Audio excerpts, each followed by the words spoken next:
अस्सलाम वालेकुम, मैं हूं मैर कदीर, आपका फिटनेस मेंटर। आज मैं आपको 10 ऐसे पॉइंट्स बताऊंगा जिसकी वजह से हमारे जो बच्चे हैं उनका स्टडीज़ में इंटरेस्ट कम हो जाता है। तो चलिए स्टार्ट करते हैं। सबसे पहला पॉइंट है जी लैक ऑफ रेलेवेंस। हमारे जब बच्चे हैं, जब वो पढ़ने बैठते हैं तो उनको लगता है कि इसकी हमारी प्रैक्टिकल लाइफ से, हमारी ज़िंदगी में कोई रेलेवेंस नहीं है। और आजकल के जो मॉडर्न दौर के जो मोटिवेशनल स्पीकर्स हैं वो भी यही कहते हैं जी स्कूल यूनिवर्सिटी कॉलेजेस जाने का कोई फ़ायदा नहीं है, इस पर जाना बिल्कुल छोड़ दें और आप जो है हमारी ऑनलाइन यूनिवर्सिटीज़ में दाखिला लें और स्किल वगैरह सीखें। तो इन चीज़ों को सुन के भी बच्चों के जहन में आ जाता है कि हमारी जो पढ़ाई है वो रेलिवेंट नहीं है। आपने बच्चे को जी पढ़ाई की, अपनी प्रैक्टिकल लाइफ में आने वाली अगली लाइफ के बारे में, उसकी रेलेवेंस के हवाले से बच्चे को समझाना है कि पढ़ने लिखने से उनकी ज़िंदगी पे क्या क्या जो है वो पॉजिटिव असरात जो है वो मुरत्तब होंगे। दूसरा पॉइंट है जी ओवरवेलमिंग प्रेशर, यानी कि जब आप बच्चे को बहुत ज़्यादा प्रेशर देते हैं, चाहे वो पढ़ाई के मामले में हो या किसी और मामले में, तो बच्चा जो है उसके अंदर जी एंजाइटी बहुत ज़्यादा आ जाती है। तो आपने क्या करनी है कि बच्चे को आपने सबसे पहले तो जी स्ट्रेस नहीं देना, ना तो पढ़ाई के मामले में ना किसी और मामले में। आपने जी बच्चे को सपोर्ट करना है, उसके साथ फ्रेंडली जो है एटमॉस्फेयर आपने क्रिएट करना है घर में, और उसको जो है आपने एक अच्छे वे में बगैर स्ट्रेस दिए जी आपने उसको जो है मोटिवेट करना है, पढ़ाई की तरफ लाना है, ताकि जो है वो एंजाइटी की वजह से पढ़ाई से उसका दिल जो है वो उठ ना जाएगा। तीसरा जो पॉइंट है वो है बोरिंग करिकुलम। बच्चे जी पढ़ाई में बहुत ज़्यादा बोरियत महसूस करने लग जाते हैं क्योंकि उनका इंटरेस्ट नहीं होता। कुछ बच्चों का मैथ में इंटरेस्ट होता है, कुछ का इंग्लिश में होता है, कुछ का जो है उर्दू में होता है, या कुछ का जो है ज्योग्राफी में होता है। हर बच्चे का अपना इंटरेस्ट होता है। तो आपने कोशिश करनी है कि बच्चे को अगर किसी चीज़ में, किसी पढ़ाई में इंटरेस्ट नहीं है उसका, तो उसको जी फन के तौर पर जी आपने उसको जो है समझाने की कोशिश करनी है। तो गेम्स वगैरह उसके हिसाब से क्रिएट करें जिसके अंदर उसकी एजुकेशन को आप रिलेट करें, ताकि बच्चा फन में खेलते खेलते, गेम्स खेलते हुए बच्चा जो है पढ़ना शुरू कर दे और पढ़ाई की तरफ उसका जो ध्यान है वो वापस लग जाए। चौथा जो पॉइंट है वो बहुत ही इंपॉर्टेंट और जो है बहुत ही कॉमन पॉइंट है, डिस्ट्रैक्शंस एट होम। बच्चा जी घर में जब होता है तो बहुत सी चीज़ें उसको डिस्ट्रैक्ट कर रही होती है, लाइक टीवी लगा होता है, मोबाइल गेम्स होती हैं, या सोशल मीडिया का इस्तेमाल होता है। तो आपने जी बच्चे का जो स्क्रीन टाइम है उसको रिस्ट्रिक्ट कर देना है, उसको एक स्पेसिफिकली डेडिकेटेड टाइम दे देना है कि आपने सिर्फ इस टाइम के लिए जो है आपने गेम खेलनी है या मोबाइल का इस्तेमाल करना है, वो भी पॉजिटिव वे में। जब आप उसके स्क्रीन टाइम को लिमिटेड कर देंगे तो बच्चे को पता होगा कि मैंने सिर्फ इस टाइम ब्रैकेट में रह के मैंने जो है मोबाइल इस्तेमाल करना है, बाकी टाइम में मैंने पढ़ना है। तो डेफिनेटली बच्चे का जो इंटरेस्ट है वो पढ़ाई की तरफ जो है दोबारा से डेवलप होना स्टार्ट हो जाएगा।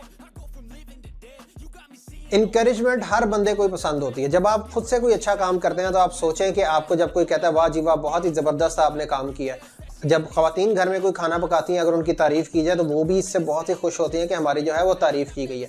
तो इसी तरह से ह्यूमन नेचर है, बच्चे को भी जो है इनकरेजमेंट पसंद होती है। बच्चा जब अपने छोटे छोटे टास्क कंप्लीट करता है पढ़ाई के, तो आपका काम है उसको इनकरेज करना। आप उसे छोटे छोटे पॉइंट्स पे इनकरेज करें, उसको रिकग्नाइज, उस जो एफर्ट जो वो कर रहा है उसको रिकग्नाइज करें, ताकि जो बच्चा है उसके अंदर जो मोटिवेशन पैदा हो और जो है वो पढ़ाई की तरफ मज़ीद अच्छे तरीके से जी फोकस कर सके।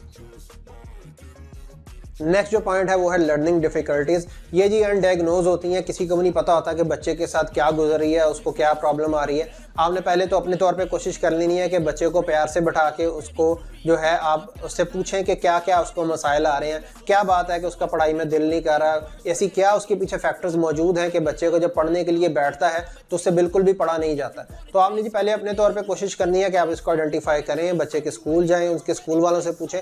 अगर तो आपको डायग्नोज हो जाए तो बहुत अच्छी बात है, लेकिन अगर आपको ना पता लगे तो फिर जी आपको किसी स्पेशलिस्ट की, किसी चाइल्ड साइकोलॉजिस्ट की जी आपको हेल्प लेनी होगी, और उनसे जो है आपको सेशंस कराने के बाद पता लगेगा कि बच्चे के साथ एक्चुअल प्रॉब्लम क्या गुजर रही है।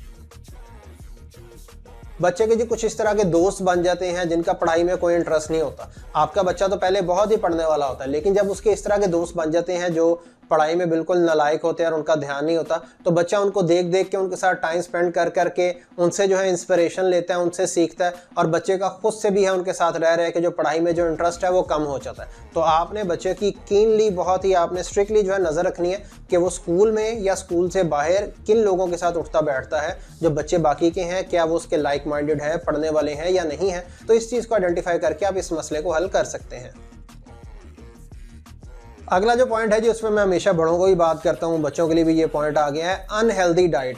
जब आप बच्चे को अनहेल्दी डाइट खिलाएंगे, उसकी जो नींद है वो पूरी नहीं होगी और वो एक्सरसाइज नहीं करेगा, तो बच्चे के अंदर जो कंसंट्रेशन है, फोकस जो है, उसकी कमी आ जाएगी। आपने क्या करना है जी, बच्चे को हेल्दी डाइट खिलानी है। आपने कोशिश करना है जंक फूड से उसको दूर रखें, बर्गर, पिज्ज़ाज, ये फ्राइज़ वगैरह, कोल्ड ड्रिंक्स है, जूसेस हैं, जो आर्टिफिशियल जूसेस हैं, उनसे दूर रखें और उन्हें नेचुरल डाइट की तरफ लेके आएँ। लाइक आप उन्हें जो गोश्त है वो किसी भी फॉर्म में हो सकता है वो खिलाएं, घर के खाने खिलाएं, गंदम के जो देसी आटे की जो रोटी है वो खिलाएं, फ्रूट्स खिलाएं, वेजिटेबल्स का कोई सैलड वगैरह कोई अच्छी सी आप चीज़ बना के उन्हें खिला सकते हैं। तो जब आप उन्हें हेल्दी फूड्स खिलाएंगे तो डेफिनेटली जो है आपका बच्चा जो है वो मेंटली भी स्ट्रांग होगा, फिजिकली भी स्ट्रांग होगा जब वो एक्सरसाइज करेगा, और फिर जो है उसका फोकस और कॉन्सेंट्रेशन जो है वो भी बहुत अच्छे तरीके से इंप्रूव हो जाएगी। बहुत से पेरेंट्स जो हैं उनको पता ही नहीं होता उनका बच्चा जो है किस तरह के इमोशंस अपने दिल में अपने दिमाग में लेके घूम रहा है।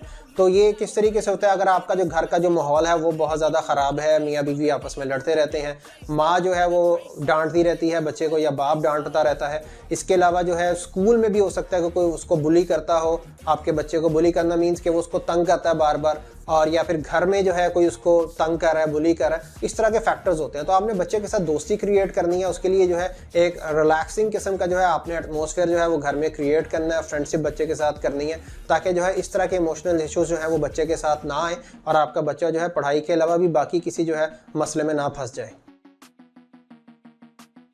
आखिरी जो पॉइंट है वो है टीचर स्टूडेंट रिलेशनशिप। आपने अक्सर देखा होगा कि आपका बच्चा एक क्लास में तो बहुत अच्छा परफॉर्म कर रहा होता है, लेकिन जैसे ही उसकी अगली क्लास चेंज की जाती है तो बच्चे की परफॉर्मेंस वो नहीं रहती। तो इसका एक फैक्टर ये भी हो सकता है कि आपका बच्चा जो है वो पिछली वाली टीचर के साथ बहुत ज़्यादा इमोशनली जो है वो अटैच था, उसके साथ बहुत ज़्यादा बॉन्डिंग थी। तो हो सकता है जो नया टीचर जो उसके आई हो तो उसके साथ जो है उसकी बॉन्डिंग ना हो। तो ये बहुत ही इंपॉर्टेंट है, टीचर्स को चाहिए कि अपने जो है स्टूडेंट्स के साथ जो है बहुत अच्छे तरीके से जो है वो बॉन्ड बना के रखें।